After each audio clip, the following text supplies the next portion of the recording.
Also going to find out how this Browns defense fares without two of their top players on Sunday. We're going to ask which is a bigger loss after a quick word from FanDuel. Get ready to tackle NFL action with FanDuel, America's #1 sportsbook. Right now, new customers can bet $5 and get $150 in bonus bets. If that first bet wins, the FanDuel Sportsbook app gives you everything you need to place live bets on the NFL all in one place. So when you get a hunch in the middle of the game, you can check out the latest stats, view live play-by-play, and so much more on the same page where you place your bets. Just visit FanDuel.com/UCSS to join today. Never waste a hunch. Make every moment more with FanDuel, an official sportsbook partner of the NFL. Not long-term, just for this Sunday's game against the Chargers. We know JOK is not going to play. He's out as he recovers from his head/neck injury. Kevin Stefanski did say this week he's moving. He's out of the hospital, but not in football condition yet. Denzel Ward, who suffered his 6th concussion against the Ravens, is doubtful for Sunday.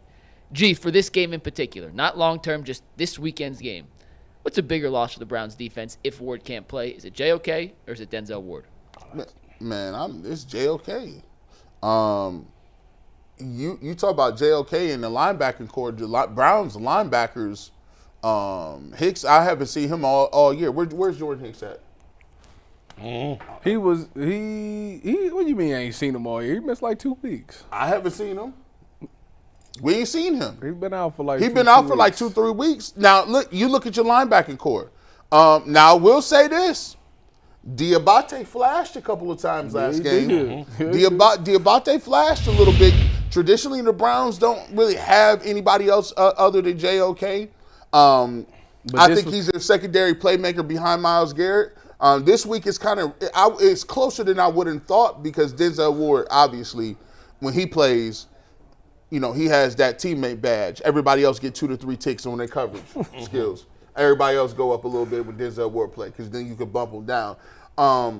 But we're going to see Greg Newsome and Martin Emerson. I trust those guys more than I trust the backup linebacker. Devin Bush and Diabate? Yeah, they're going to have to mix up some coverage. I wonder if Jordan Hicks is playing this game, actually. It'd be nice if he is. Yeah, that way you can have him and Diabate. Devin Bush. What's your who do you got as the bigger loss for this week? Oh, I put Denzel for the simple fact that he's the best cover corner we got. I think Justin Herbert's is really starting to figure things out. Ladd McConkey just had a really big game. Now, I know he's in the slot, but now that Denzel is out, that moves G. New to the outside, which puts Cam Mitchell in the slot, which means Cam Mitchell's got to go against Ladd McConkey, and I'm very interested to see how that goes. So the fact that Denzel being out and other guys got to shift and move and they won't be on their best receiver, which they can fix, but I don't know who the other outside corner is. You can't let nobody with the first name Ladd and Ashley McConkey kill you, that's close. That's very close to my rule. You guys know I have a lot of rules. I have rules about suits. I have rules about this and that. One of my many rules there, Mikey McNuggets, is if your leading pass catcher is white. Oh my God! I'm not worried about you. Wasn't Julian Edelman white? Wes Welker? He never did. Julian Edelman ever lead the Patriots in receiving? Yes. See, you guys can't say Gronk this. I did. can say it. Gronk did.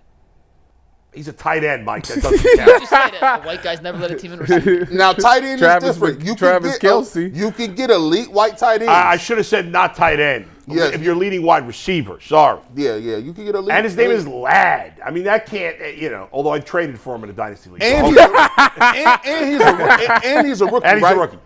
I'm kidding, but he's pretty fat. He's pretty fast. He is very fast. Yeah, I traded actually, he's dead nice. He's like a he's like first round pick. He's like a Dustin Fox white guy. Yeah, he's pretty good. But overall, the Chargers are not much of a threat in the passing game. They haven't passed the ball particularly well. They did last week.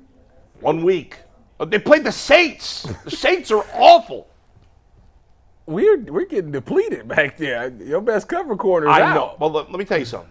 We supposedly have this great secondary. Without Denzel Ward, if those guys can't do well against a bunch of, average Joes, McConkey's pretty good, then that's inexcusable. Then they're not getting paid, either of those guys. Well, so let's go. Well, I mean, that's evident. The Chargers want to run the ball. Okay.